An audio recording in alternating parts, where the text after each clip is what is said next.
This is Charles A. Archer, and welcome to our series, The Influencers, where we introduce you to people who in society are affecting change.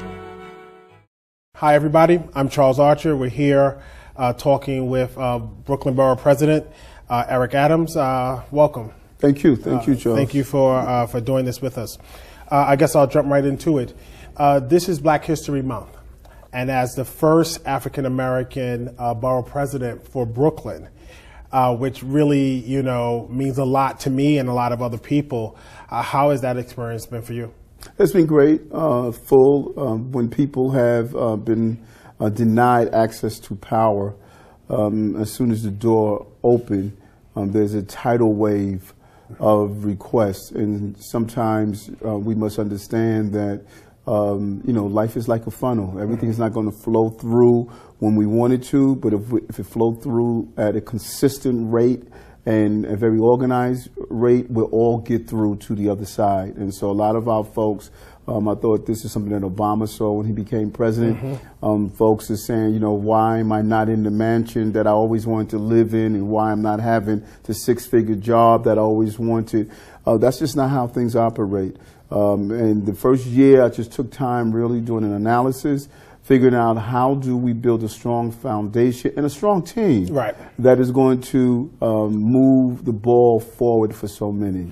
With you being in the position that you're in, and what has happened in the city for a younger demographic of people between the ages of 30 and 45 in politics, what do you think we should be concentrating on for the next wave of leaders beyond borough president, maybe mayor again, maybe some other kind of city post that does have the influence that you're talking about? Well, on the ground, and I think the number one focus, a lot of times we gauge success by, how many buildings we build. And it's just not about brick and mortar. Is how do we start building people?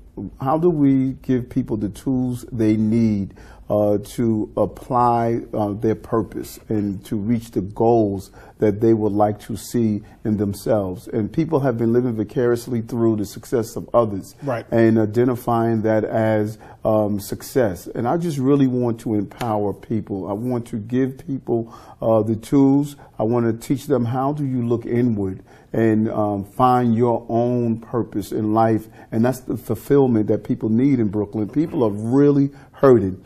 And they're not going to feel better by themselves merely because we have a ring and the Nets win the championship. That's a temporary pacifying of the real issues that are impacting people. And I want to address those issues. When we look about the African-American communities throughout the country, on the East Coast, Brooklyn has become that for Black people. You have Harlem, which has that also same influence. You have Atlanta, you have North Carolina, you have Chicago. How do we get to a place where that hope doesn't just translate to younger people, but it also still resonates with older people? So true, because, the number of years on the earth may wrinkle our skin, but giving up hope wrinkles our soul. And this borough cannot become so hip and cool that it leaves behind the people who made it possible and really held things down for us. Our seniors were waking up to gunshots and not alarm clocks, but they did not flee. They held on. They made sure that Bed-Stuy, Crown Heights, Brownsville, East New York, which real estate has doubled in price over the last year, they have made sure that these communities really held on, and we must provide a place for them. We must find senior housing, transitional housing for seniors who are downsizing because the children and grandchildren have moved on. And that is part of my role of the affordable housing plight, is to make sure that we're not leaving seniors behind and they're able to live in this borough. 20 years ago, I co-founded Evelyn Douglas Center for Serving People in Need, where we support people with disabilities, mental, intellectual, etc., live with dignity, independence, and respect. Do you think that there's a place in Brooklyn where even the disabled could equally add value and be appreciated? Without a doubt. And I think that, I have to commend you for what you started, because a person is suffering from any mental health disorder, such as autism. That's what I was trying to think of. Autism, or because they are dealing with a physical ailment, it doesn't mean they want to lose their dignity and respect. And really, that's all they're asking for. People who are dealing with those physical and mental impediments are not looking for handouts. Right. They're looking for an even playing field, that if they're on their way to employment, that they can get a bus or a train that has an elevator that operates, or the bus is able to use the lift properly, and that when they go into a building, that the person who is designing the building or ensuring that the building is compliance with the law. Right. They want to be able to get around in the building. So they're not looking for anything special. They're just looking for, how do we have a city or borough or a country that understands that we are not a monolithic group of people. Right. It's a group of people that must provide for everyone in a dignified manner. Right. And that is what I want to do as borough president. I want to view the movement, the everyday living environment, through the eyes of all of my residents, the 2.6 million people that live here. If they're in a wheelchair, if they are blind, if they are dealing with some form of mental impediments, that they should still be able to live here with dignity and respect. Brooklyn is known to be an expensive place to live these days, and having grown up in Brooklyn, I'm excited about it, but I'm also equally concerned. The mayor spoke about affordable housing for people. Is there anything that your office is thinking about or considering where that affordable housing can also be used for the disabled as well as seniors, et cetera, with what you were just talking about? Well, what we want to do, we want to use some of our capital dollars on those programs that are creating housing opportunities for veterans who are coming back from serving with PTSD, or part of adding to the homeless population. We want to use it for those who are targeting groups who are coming from the disabled community. Right. And we want the disabled community to be a part of that conversation and some of the things we want to do around the housing issues. I don't want to dictate to the disabled community or the community that's dealing with physical or mental impaired issues. I don't want to dictate to them what is needed. We have been having a series of conversations with that community and say, what can we do here? How do we utilize the resources we have, which is not a lot, but how do we hit the target with the minimum amount of resources that we have? I can say that, EDC Spin is definitely a supporter of what you are doing. This office has always supported the disabled community, and I'm really glad to hear that you're continuing that. There are a lot of things that are concerning to me as a leader, as a black man, as an advocate for rights for all people. When we think about younger people, one thing that's always kind of been on my mind is, how do we get them to consider educational opportunities over the glitz and glamour and flash of a Barclays Center or a basketball player or a rap artist who has significant value within our community, but that can't be the beginning and the end? No, so true. I think that's accurately placed. And the way to do it is, I believe, is get them engaged. If a young person is part of ensuring the funding or the safety of his or her school, then it really forces them to be more mature and developed and seeing things from a different picture. I think that we have denied young people the opportunity to be engaged in how do you effect change that impacts you.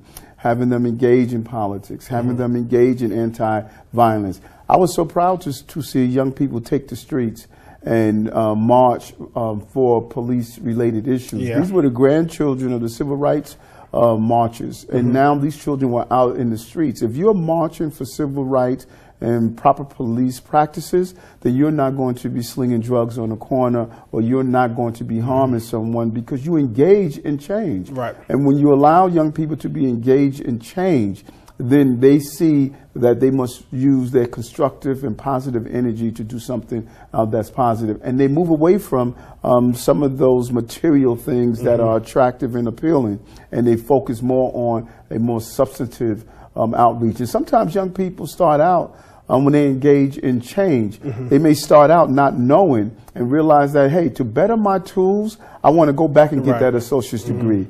To better my tools, I want to go back and really learn African history and become a teacher. And so because you are engaged, it really empowers you to go and seek ways to develop yourself by learning more. How do I be a better engager in change?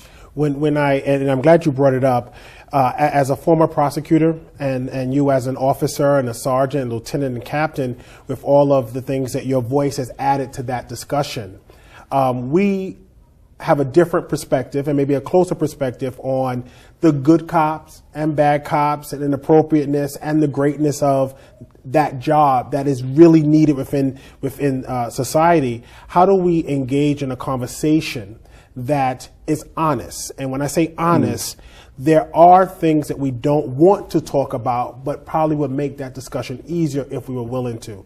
What are your thoughts around what we should be doing? And I love that, and I think that you and I both come from a different perspective. Being a prosecutor, you have sat in rooms where you've seen and witnessed some of the horrific crimes that have been impacted on victims. Right. And you know that a mother doesn't feel any consolation if a child was shot by a person with blue jeans or a person in a blue uniform. Right. And the issue of violence on a person is a real issue. And so it's easy to point to the symbol of a police officer as the reason for our problems. And I know that when people were marching and saying, "I can't breathe," that "I can't breathe" comment was symbolic of all the pressure that's on their emotional chest. The housing issue, the issue of violence, the joblessness, living in poverty, police abuse, not having quality education. Not having a voice in the discussion. Not having a voice in it. All of that is the suffocation. Yeah. And so what we must do, we must not allow ourselves to be pulled by those who believe police and government can't do any wrong. And then those on the other end of the spectrum who believe that we don't need public safety, we don't need police officers, and we don't need government. We must be the adult in the room in the middle to understand there's righteous concerns on both sides of the issues. There was pain that was felt when Eric Gardner was killed, and the families had real concern. And then there was pain that was felt when 2 cops were assassinated. So knowing and respecting the pain on both sides of the issues gives us the opportunity to sit down and have a real conversation about how do we deal with the real issues and not just those symbolic issues that people are facing. I released my 3rd book, Everybody Paddles, A Leader's Blueprint to Creating a Unified Team. When you hear about teams, what has been the linchpin to making the culture of unity work for you? Yeah, and I think that's such, people often joke about how I always use sports analogies when I talk about particular topics, because it's all about team, and everyone realizing what is your position, and no position is more important than any other position. Because you're the quarterback doesn't mean you are more important than the running back or the lineman. Absolutely. You still have to move the ball down the field, and knowing your position and respecting your position, because anybody can look at the position of someone else and say, hey, I can do it better. How about doing your position first? Exactly. Do your position first and play your role. And that was one of the most important things I had to learn here as I built this new team in Borough Hall, to number 1, see the vision and understand that in the role of moving the ball down the field, there will be distractions and there will be people in the stands who would try to call the play. There's a reason they made the term Monday morning quarterback in the dictionary, because everybody's going to tell you what they could have done. But how do you respond after you have been sacked by a 300-pound lineman? Exactly. When that concussion hasn't really fully healed, and you're still hearing footsteps, even the pocket is collapsing around you. Can you still move the ball down the field? You are not a professional quarterback merely because you sit on your couch with an Eli Manning jersey on Sunday. Get on the field. Play with your hands numb and you're cold and you're scared and you've been hit a couple of times. And that's the role of borough president. People may look at this office or any office and say how they could have done things or would have done things. But there is a constant call and attached to my psyche of what I must do with all of those distractions and all of those stimuli. And I've learned that if your team respect that, if all the players on the team respect your position, and they begin to understand that you have them in mind and your desire to move the ball down the field, you do it with the understanding that it takes a team to move it that next yard. They begin to respect and they begin to buy in. I may have the vision, but I need them to fulfill the vision that I see. And they have to believe that you are going to do it in a very fair, very compassionate, and in a very understanding manner. And you're going to be equal in how you distribute the task and how you distribute the praise as we move forward. I like to be honest in my discussion with people in general. And one of the things that we've done really well at EDC Spin is talk about that we all count. Everybody has value, and we need your contribution. In understanding that, and as a leader of a borough and me, an organization, part of that also means that there's that moment where you have to say, you're not a team member. This is the wrong team for you. We have to let you go. Or you should be looking for a different opportunity. I'm glad you're laughing, because I would love to just hear in general, what are your thoughts around separation from team when it's best for the team? Listen, Stoudemire told the Knicks that, you know what, it's time to move on. Exactly. And, you know, I respect that so much. You know, I tell my team, I borrowed a slogan that I read in one of the leadership books. I don't recall what it was, that we go through a period where we form, then we storm, then we norm, and then we perform. Right. Some folks enjoy being in the storm level. And happiness is an emotion just like sorrow is an emotion. And some people are addicted to the emotional feelings of sorrow. Right. And they will stay there. They will stay in the storm forever. And once you identify that you have a person that really identifies with the physical pleasures of being in the storm, they really shouldn't be on the team that's trying to move to the point of perform. Right. Because you'll never get there. Right. And then you must identify, one of the most important things that I realized, there was, when I was a lieutenant in the police department, we walked into a building, public housing, and there was urine in the elevator, and one of the rookie cops said, you see, these people don't deserve anything. They urinate in their buildings. They don't care about their building. And I said, listen, one person urinated in the building. The other couple of hundred people that live in the building, they are as upset over this as you are. Right. You know, but if we start to tie everyone in that building with the action of one individual, then you would begin to give a broad brush of who you have. And that's the same thing on your team. If you don't identify who is the individual or individuals who are pulling your team apart and get rid of them, they will send a cancer throughout your whole team. And when I did an analysis of my team, I have 65 employees here. There were only 5 employees that had issues. Everyone else was doing their job. Right. Those 5 employees were mixing and matching with who they would be in conflict with every day. And so once I sat down with the 5 and gave them an analysis and say, either you're going to turn yourselves around and stop being the cancer here and spread through the body of my entire team, or you're going to have to find another place to be. And once you identify and you give clarity and to the problem, people have an opportunity to turn around. Some people had to leave. Right. I agree. Some people realize that, you know what, I can't turn myself around, and you're watching and monitoring me. You know, so it's better for me just to leave before you ask me, because then you will ask me. That's right. I had the opportunity this week, was obviously the All-Star, NBA All-Star, and I had the opportunity to go to the Retired Players Association, and there was a panel discussion about street basketball. And I bring that up for this reason. Majority of players have some roots to Brooklyn, and majority of them have roots to housing projects in Brooklyn. We lived, me and my family, or my parents and the kids, we lived in Red Hook projects for a period of time. There are people who come out of Fort Greene projects and other projects. How do you, as borough president, take that level of energy or that level of achievement and leverage it, particularly to give people hope when they see things that make them hopeless. That's so true. And that was my conversation with the NBA, and I have to commend them on embracing my mindset. Right. You know, I didn't go to any of the games. I didn't go to any of the activities. And my conversation with the NBA was that my people need more than tickets to the game.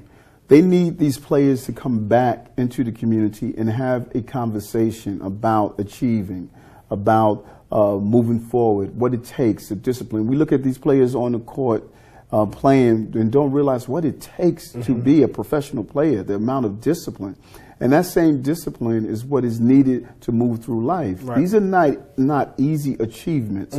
And so I think that it's important for folks to see people like you to come back into Red Hook and state the only difference between a condominium and a project is the attitude. And I must tell you, the apartments in Red Hook projects were really nice. Right. You know, when you think about what's being built now. Exactly. There's some really nice apartments. No, it's so true. That's why they're trying to displace a lot of folks, you know. And so I think that, you know, we owe it to the communities that we evolved from to be a constant reminder of the possibilities. And I have to take my hat off to some of the players who have contributed, continued to do that. Building basketball courts, having foundations that give back to the inner city, showing their presence, and allowing young people to see them not only on TV, but to see them on their block. And that makes a great deal of difference. Absolutely. Two last questions. One, the brand of Brooklyn is a brand that is so international that when I travel the world and tell people I'm from Brooklyn, there's this excitement. How do we bring international tourism, not to Manhattan, but to Brooklyn, where the brand is equally as big as New York City?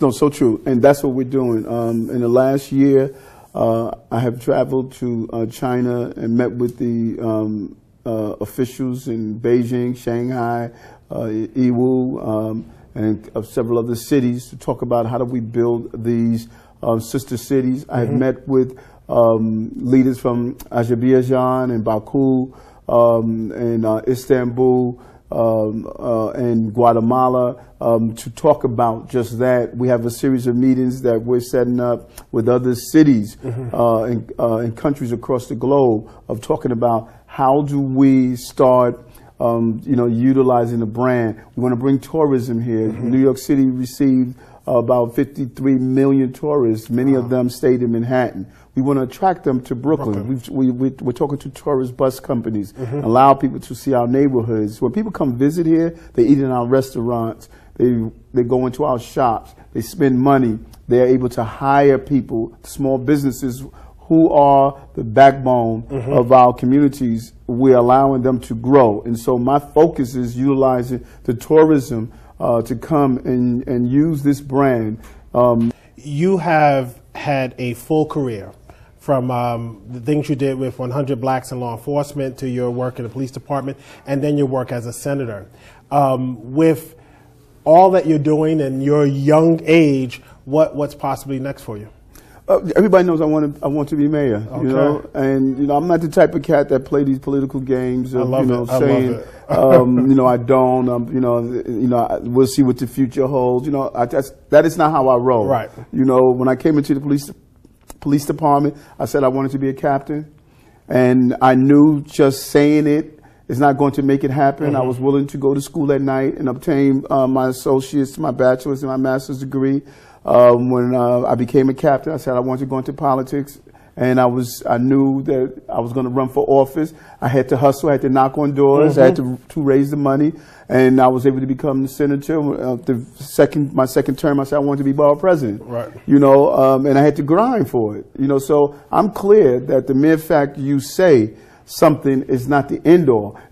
It's important to place your desires in the universe, because I believe, as the alchemists say, when you put it in the universe, the entire universe conspires to move with you. Exactly. And so folks who sort of get upset when I say I want to be mayor, how do I tell my son to claim what he wants in life? Right.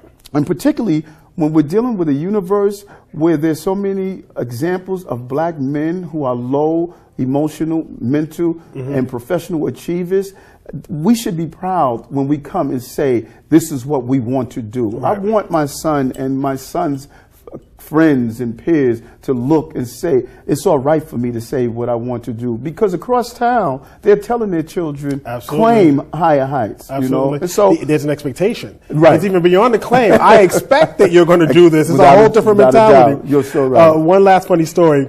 First time I met you, I was a state advocate for people with disabilities. And with what you just said reminded me of this story is I walked into your office to talk about what we wanted for people with disabilities. And you were like, tell me what you want. And you were like, let's not go through the song and dance. Or tell me what you want so we can move this along. And I could definitely appreciate it. But thank you for your time. I'm glad that you were able to do this. Appreciate Thank you so much. Okay, good.